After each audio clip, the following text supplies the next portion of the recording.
आज बनवली मस्त अशी रानभाजी तांदूळाची।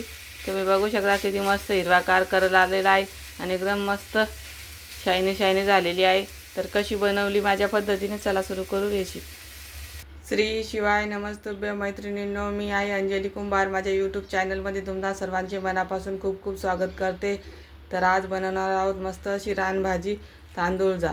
तुम्ही बघू शकता या पद्धतीची भाजी असते, याला असे बोंड येतात।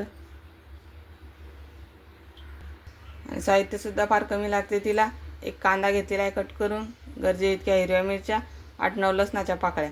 आता आपण हिरवी मिरची लसण मिक्सरला बारीक वाटण करून घेणार आहोत। हिरवी मिरची लसण आणि चवीपुरतं मीठ घालून याचं मिक्सरला वाटण करून घेऊ। तर बघू शकता या पद्धतीने वाटण मी करून घेतलेलं आहे। आता भाजीला फोडणी घालून घेऊ। तेल गरम झालं, आता याच्यामध्ये मोहरी घालू। मोहरी मस्त तडतडली, आता याच्यामध्ये जिरे घालू। आता कांदा,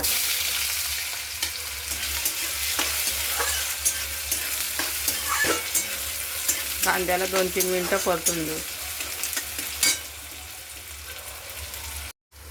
2-3 मिनिट झालेले आहेत। कांदा मस्त सोनेरी रंगावर परतल्या गेलेला आहे। आता याच्यामध्ये तयार केलेलं हिरवी मिरचीचं वाटण घालू। त्याला 1 मिनिटभर परतून घेऊ।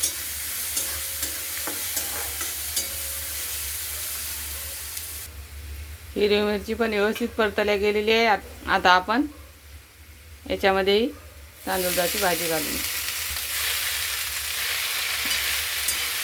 व्यवस्थित मिक्स करून घ्यायचं।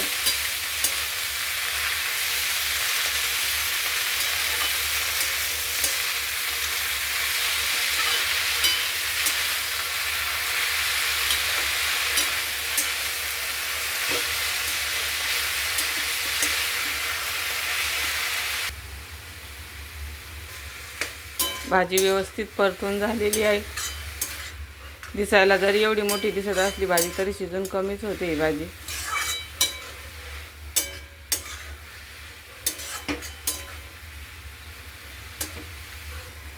ही पालेभाजी हिला जास्त पाणी लागत नाही शिजायला, हिला अंगचंच पाणी असते। उगं पाण्याचा थोडासा शिडकावा मारायचा आणि भाजी 2-3 मिनिटं शिजून घ्यायची।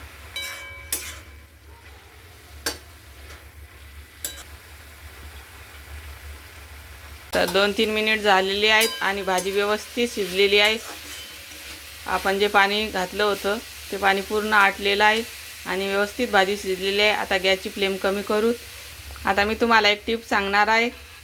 भाजी एकदम मस्त हिरवीगार आणि तेल तेल दिसण्यासाठी त्याच्यामध्ये थोडंसं तेल घालायचं आणि परत एकदा परतवून घ्यायचं। तेल घातल्याने, भाजी शिजल्यावर तेल घातल्याने भाजी एकदम हिरवीगार मस्त राहते आणि एकदम खायला चमचमीत लागते।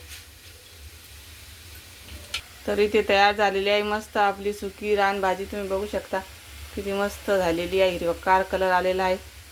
आता आपण गॅस बंद करू।